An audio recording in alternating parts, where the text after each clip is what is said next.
નમસ્કાર દર્શક મિત્રો, હું છું એન્કર અર્પિતા પટેલ। દેશભરના તાજા અને સચોટ સમાચાર આપણી ભાષામાં જોવા માટે A1 અભિપ્રાય ન્યૂઝમાં આપનું હાર્દિક સ્વાગત છે।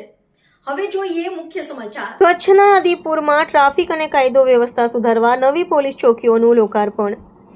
ગાંધીધામ આદિપુરમાં કાયદો અને વ્યવસ્થા જાળવવા તેમજ ટ્રાફિકની સમસ્યા હળવી કરવાના ઉદ્દેશ્યથી આજે 2 નવી પોલીસ ચોકીઓનું લોકાર્પણ કરવામાં આવ્યું।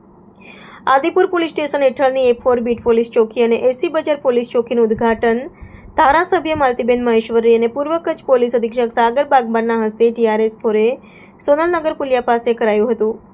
થોડા દિવસો અગાઉ જ બસ સ્ટેશન બહાર એક પોલીસ ચોકીનું પણ ઉદ્ઘાટન થયું હતું। આદિપુરમાં ખાસ કરીને ટ્રાફિકની સમસ્યા નિવારવા માટે પોલીસ દ્વારા પ્રશંસનીય પગલું ભરવામાં આવ્યું છે, જેનો મુખ્ય હેતુ નાગરિકોને વધુ સુરક્ષિત અને સુવિધાજનક પૂરો પાડવામાં આવશે। રિપોર્ટર ભરત ઠાકોર, કચ્છ।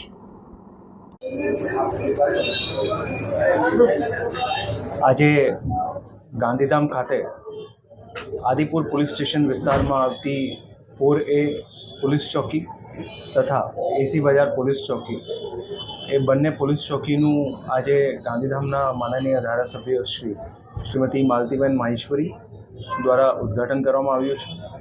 આજે બંને પોલીસ ચોકી છે એ બંને પોલીસ ચોકીનું જે વિસ્તારમાં એમને ઓપનિંગ કરવામાં આવ્યું છે અને જ્યાં પ્લાનિંગ કરવામાં આવ્યું છે ત્યાં બંને વિસ્તારોમાં પોલીસની પ્રેઝન્સ વધે તથા પોલીસની પેટ્રોલિંગ અને કોઈપણ નાના મોટા લોકોના કામ હોય એ ત્યાંને ત્યાં વિસ્તારના એરિયામાં જે છે લોકલ પોલીસ દ્વારા એમનું ત્વરિત નિરાવરણ આવે, આ ઉદ્દેશ્યથી આ બંને પોલીસ ચોકીનું આજે માનનીય ધારાસભ્યશ્રી દ્વારા ખુલ્લું મૂકવામાં આવ્યું છે। અને ભવિષ્યમાં પણ જે વિસ્તારોમાં એવી પોલીસની પ્રેઝન્સ બાબતમાં કોઈ પણ ઇસ્યુ લાગતા હોય ત્યાં પણ જે છે લોકલ લોકોને સાથે રાખીને આ વ્યવસ્થા કરવામાં આવશે।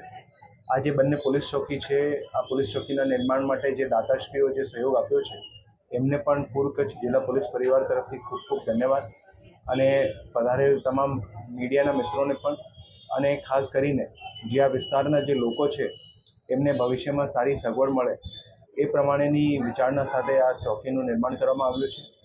અને વિસ્તારના જેટલા માર્કેટ એસોસિએશન, વેપારી એસોસિએશન પણ છે એમને પણ પૂર્વ કચ્છ જિલ્લા પોલીસ પરિવાર તરફથી ખૂબ ખૂબ ધન્યવાદ।